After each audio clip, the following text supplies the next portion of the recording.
এক সময়ের কথা যখন শিনা নিজের দাদা মনোজ আর বৌদি পুনমের সাথে একটা ফ্ল্যাটে থাকতো। তার ছোটবেলায় তার মা বাবা মারা যান, আর তারপর থেকে তার দাদা তাকে মা বাবার মতো বড় করলো। মনোজ নিজের বোন শিনাকে অনেক ভালোবাসতো, শিনাও নিজের দাদাকে অনেক ভালোবাসতো। মনোজ একটা কোম্পানিতে কাজ করত আর শিনা পড়াশোনা। শিনার বৌদি তাকে অনেক ঈর্ষা করত, কিন্তু যেহেতু সে জানতো যে মনোজ নিজের বোনের বিরুদ্ধে কিছু শুনবে না, তাই সে চুপই থাকতো। একদিন মনোজ যখন অফিসের জন্য বেরোতে থাকে। শিনা, শিগগিরই আয়, আমি এখন বেরোচ্ছি, তোকে কলেজ ছেড়ে দেবো। হ্যাঁ দাদা, 2 মিনিট। আপনি বেরিয়ে যান না অফিসের জন্য, শিনার তো সময় লাগবে। হ্যাঁ ঠিক আছে না, ওকে নিয়েই যাব। শিনা ছুটে আসে। চলো চলো দাদা, আমি তৈরি আছি। হ্যাঁ চল। দুজনেই স্কুটিতে বসে বেরিয়ে পড়ে। তাদের যাবার পর পুনম বিড়ি করতে লাগে। রোজ দেরি করিয়ে দেয়, তবু ওকে নিয়ে যায়। কেন যে এত খরচ করছে ওর পড়াশোনায়, ওর তো বিয়ে করে দেওয়া উচিত। পুনম সারাদিন বিড়ি করতে থাকে, আর সন্ধ্যের সময় যখন দুজনে ফিরে আসে তখন পুনম শুয়ে থাকে। আরে বৌদি, কি হলো? আপনি ঠিক আছেন তো? এত কাজ ছিল যে আমি ক্লান্ত হয়ে গেছি। সবাই মিলে খাবার খায়, তারপর মনোজ বলে, কাল তোর রেজাল্ট নাকি? হ্যাঁ দাদা, আমার সেটারই টেনশন হচ্ছে। চিন্তা করিস না, সব ভালোই হবে। পরের দিন শিনার রেজাল্ট আসে আর সে কলেজে টপ করে। মনোজ আর শিনা অনেক খুশি হয়, কিন্তু পুনম মুখ বেঁকিয়ে থাকে। চল বল, তোর কি গিফট চাই? আমাদেরকে কালকে ঘোরাতে নিয়ে চলো। নিশ্চয়ই, তুই কলেজে টপ করেছিস, নিশ্চয়ই নিয়ে যাব। তুমি কত ভালো দাদা। হ্যাঁ, কিন্তু যাবো কি করে? তোমার স্কুটারে তো শুধু দুজনই বসতে পারে। তোমাদের দুজনকে বসিয়ে নেবো, চিন্তা করো না। পরের দিন বাইরে যাওয়ার জন্য সবাই তৈরি হয়ে যায়। মনোজ নিজের স্কুটার বার করে। মনোজের পেছনে শিনা বসে আর তার পেছনে কষ্ট করে পুনম বসে। এই চেয়ে তো ভালো হতো আমরা কোথাও যেতাম না। দেখো কিভাবে সবাই তাকাচ্ছে। আরে বৌদি, এটারও একটা মজা আছে। আর আমি যখন চাকরি করব তখন তোমাকে গাড়িতে ঘোরাবো। ওই স্বপ্ন আর দেখাস না। আমার কপালেতে ওই স্কুটারই আছে যেটাতে আমি বসার জায়গাও পাই না। বৌদি, একটু অপেক্ষা করো, আমার স্বপ্ন আছে গাড়ি কেনার, আর তোমাদেরকে ওটাতে ঘোরানো। হ্যাঁ হ্যাঁ ঠিক আছে, কোথায় যাবি বল? চলো বই দেখতে যাই। সেদিন সবাই বই দেখতে যায় আর বাইরে খাবার খেয়ে বাড়ি ফেরে। সব ভালোই চলছিল। শিনা চাকরি খুঁজতে থাকে আর কিছুদিনের মধ্যেই তার ভালো চাকরি লেগে যায়। শিনা বেশ মন দিয়ে চাকরি করে আর কাজ করতে করতে বুঝতেই পারে না কখন 1 মাস পেরিয়ে যায়। শিনা নিজের প্রথম বেতন পায় আর সর্বপ্রথম ও মিষ্টি নিয়ে বাড়ি আসে আর নিজের বেতনটা ভাইকে দিয়ে দেয়। আরে বোন, এই স্যালারিতে তোর অধিকার, এটা তোর প্রথম কামাই। না দাদা। একবার বলে দিস না, ব্যাস। আরে বোন এত স্নেহের সাথে দিচ্ছে তো নিয়ে নাও। না মানে না। আচ্ছা ঠিক আছে, কিন্তু মিষ্টি তো খেতে পারো। পুনমের একটুও ভালো লাগে না যে মনোজ শিনা থেকে বেতন নিতে বারণ করে দিল। আর রাতে সে একান্তে বলে, তুমি টাকা কেন ফিরিয়ে দিলে? এত টাকা তার কাছে থাকা ভালো নয়। এমনিতেও তুমি তার পড়াশোনায় কত খরচ করেছো, ওই টাকাগুলো তো তোমারই আছে। এসব কি আজে বাজে কথা বলছো? ও আমার বোন, এটা ওর প্রথম স্যালারি, এরপরে এসব কথা একদম বলবে না। তোমাকে তো কিছু বলাই বেকার। চাকরি করতে করতে শিনার অনেক সময় হয়ে যায়। ও সব পয়সা সঞ্চয় করে নিজের দাদার জন্য গাড়ি কেনে।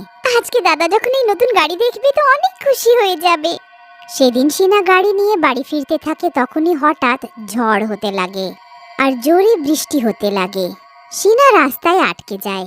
চারিদিকে জল থাকে আর তার ফোনও বন্ধ হয়ে যায়। ও অনেক কষ্টে একজনের ফোন চেয়ে ঘরের ল্যান্ডলাইনে ফোন করে। হ্যালো বৌদি, আমি এই জুসের দোকানের কাছে আটকে গেছি। আমার ফোনও বন্ধ হয়ে গেছে, তাড়াতাড়ি দাদাকে এখানে পাঠিয়ে দাও। হ্যাঁ হ্যাঁ ঠিক আছে। কি হয়েছে পুনম, কার ফোন ছিল? ওই চাকরানির কল ছিল, বলছিল ঝড়ের কারণে আজকে কাজ করতে আসবে না। আচ্ছা, আমার কিন্তু সিনার অনেক চিন্তা হচ্ছে, ওর ফোনটাও এখন আর লাগছে না। একটা কাজ করি, ওকে খুঁজতে বেরোই। মনোজকে বাইরে যেতে দেখে পুনম নাটক করতে লাগে। আহ, আমার পেটে ব্যথা হচ্ছে। কি হয়েছে পুনম, তুমি ঠিক আছো তো? তুমি আমাকে ঘরে নিয়ে চলো। মনোজ পুনমকে ঘরের ভেতরে নিয়ে যায় আর এদিকে শিনা ঝড়ে আটকে যায়। তার গাড়িটা বয়ে একটা গর্তে পড়ে যায় আর জলে ডুবে যায়। শিনা নিজের দাদার অপেক্ষা করতে থাকে আর কষ্ট পেয়ে মারা যায়। পরের দিন মনোজ আর পুনম শিনার মৃত্যুর খবর পায়। এই আঘাত মনোজ সহ্য করতে পারে না আর সে অনেক কাঁদে। পুনমও কাঁদার নাটক করে, কিন্তু মনে মনে সে অনেক খুশি থাকে। হঠাৎ ওখানে একটা পুলিশম্যান আসে। এই নিন চাবি। চাবি? সেটা কিসের? আরে গাড়ির। সিনার মৃত্যু এই গাড়িটা ডুবে যাওয়ার কারণে হয়েছে, এটা কালকেই কিনেছিল। ও ওর তো স্বপ্ন ছিল নতুন গাড়ি কেনার, কাল যখন স্বপ্ন পূরণ হলো আর সে নেই। পুনম গাড়ির চাবি হাতে নেয় আর বাইরে একটা নতুন গাড়ি দেখে সে অনেক খুশি হয়। কত সুন্দর গাড়ি আছে, আমার তো বিশ্বাসই হচ্ছে না যে এটা আমাদের। পুনম দুঃখিত ভাব দেখিয়ে মনোজের দিকে চাবিটা এগিয়ে দেয়, যেটা নিতে সে বারণ করে দেয়। না, এই গাড়ি দেখলে সিনার কথাই মনে পড়বে, এই গাড়ি আমি চালাবো না। পুনমের এটাতে কোনো তফাৎ হয় না। কিছুদিনের মধ্যে ও গাড়ি চালানো শিখে সেটা চালানো শুরু করে। প্রথম দিন যখন পুনম গাড়ি নিয়ে যায় তো অনেক খুশি হয় আর বেশ মজায় রাস্তায় গাড়ি চালাতে থাকে। কিন্তু তখনই পেছনের সিটে একটা ডাইনির ঝলক দেখতে পায়। পুনম হঠাৎ গাড়ি থামায় আর পেছনে ঘুরে দেখে, কিন্তু ওখানে কেউ থাকে না। এক্ষুনি তো কেউ ছিল, হঠাৎ কি করে গায়েব হয়ে গেল? পুনম গাড়িটা নিয়ে বাড়িতে আসে আর ভেতরে চলে যায়। রাতে গাড়ির হর্ন বাজানোর আওয়াজ আসে। পুনম জানালা দিয়ে দেখে তো গাড়ির সিকিউরিটি অ্যালার্ম বাজতে থাকে। সে যেই নিচে যায় অ্যালার্মটা হঠাৎ বন্ধ হয়ে যায় আর গাড়ির হেডলাইট নিজেই অফ অন হতে লাগে। এটা কি হচ্ছে? গাড়িটা তো বন্ধ। যেই গাড়ির লাইট অফ হয় তেমনি একটা ভয়ঙ্কর ডাইনি পুনমের সামনে এসে দাঁড়িয়ে পড়ে আর লাইট অন হতেই ও গায়েব হয়ে যায়। পুনম ওখান থেকে ছুটে গিয়ে বাড়িতে যায় আর মনোজকে বলে। মনোজ বেরিয়ে এসে দেখে তো ওখানে কেউ থাকে না। এবার পরের দিন আবার কিছু আজব হয়। যখন মনোজ অফিসে চলে যায় আর পুনম বাড়িতে একা থাকে, তখনই সে গাড়ির স্টার্ট হওয়ার আওয়াজ পায়। পুনম বাইরে গিয়ে দেখে তো গাড়িটা গায়েব থাকে। পুনম অনেক চিন্তিত হয় যে গাড়িটা এবার কোথায় গেল। ও তাড়াতাড়ি মনোজকে ফোন করে যখন বলে তো সে অফিস ছেড়ে বাড়ি ফিরে আসে। গাড়িটা নিজের সামনে দেখে মনোজ পুনমকে বকা দেয়।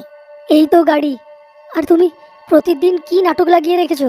আমি ইম্পর্টেন্ট মিটিং ছেড়ে তোমার কাছে এসেছি। রেগে মনোজ ফিরে চলে যায় আর আবার পুনমের কথায় বিশ্বাস করে না। পুনম মনে মনে ভাবতে থাকে যে এই গাড়িটা কবে আর কে ওখানে এসে দাঁড় করলো। ও কিছুই বুঝতে পারছিল না। এবার প্রতিদিন কিছু একটা তার সাথে আজব হতে লাগে। এক রাত পুনমের এত রাগ হয় যে সে গাড়ির চাবিটা নিয়ে বেরিয়ে পড়ে। এই অপয়া গাড়ির কারণে হচ্ছে, আজকে আমি এটাকেই ঠিকানা লাগিয়ে দেব। পুনম গাড়িতে বসে ওটা স্টার্ট করে বেরিয়ে পড়ে। রাস্তায় গাড়িটা দ্রুত চলতে লাগে। পুনম চিৎকার করতে লাগে, বাঁচাও বাঁচাও। পাশের সিটে হঠাৎ ডাইনি চলে আসে। ডাইনিকে দেখে পুনম চিৎকার করতে লাগে আর ভয়ের কারণে স্টিয়ারিং এ কন্ট্রোল হারায়। গাড়িটা সোজা ব্রিজ থেকে নিচে জলে পড়ে যায় আর ডুবতে লাগে। পুনমের অবস্থা খারাপ হয়ে যায়। ও বন্ধ গাড়ির ভেতরে হাত পা মারতে লাগে। তারপর সে আবার সেই ডাইনিকে দেখে। জানো, এইভাবেই মরেছিলাম আমি। দম বন্ধ হলে এটাই হয়, আমারও হয়েছিল। তুমি যদি আমার সাথে এটা না করতে তো আমি জীবিত থাকতাম। তুমি জানতে চাও না যে আমি কে? আমি সেই যার গাড়িতে বসে তুমি এতদিন ধরে মজা করছো। পুনমের চোখ বড় হয়ে যায়। তারপর হঠাৎ গাড়িটা উপরে চলে আসে। পুনম তাড়াতাড়ি পানিতে সাঁতার কাটার চেষ্টা করতে থাকে। কয়েকজন পুনমকে বাঁচিয়ে নেয়। পুনম যখন ঘুরে তাকায় তো ডাইনিয়ার গাড়ি জলে থাকে। আরে ভাই, গাড়িটা বার করো। না, যেতে দাও, ওটা যার আছে তার কাছে যেতে দাও। এতটা বলে পুনম বাড়ি ফিরে আসে। ও সিনাই ছিল, আমি তার সাথে অনেক খারাপ করলাম। আমি ভাই বোনকে আলাদা করে দিলাম। আমি অনেক খারাপ আছি। বেচারি কত কষ্ট পেয়েছিল, আজকে আমি ওটা অনুভব করলাম। মনোজের বাড়ি ফিরতেই পুনম তাকে সব সত্য বলে দেয়। এটা শুনে মনোজ অনেক কাঁদে। তারপর ও পুনমকে কোনোদিন ক্ষমা করে না আর পুনম একটা অজানার মতো সেই ঘরে জীবন কাটায়।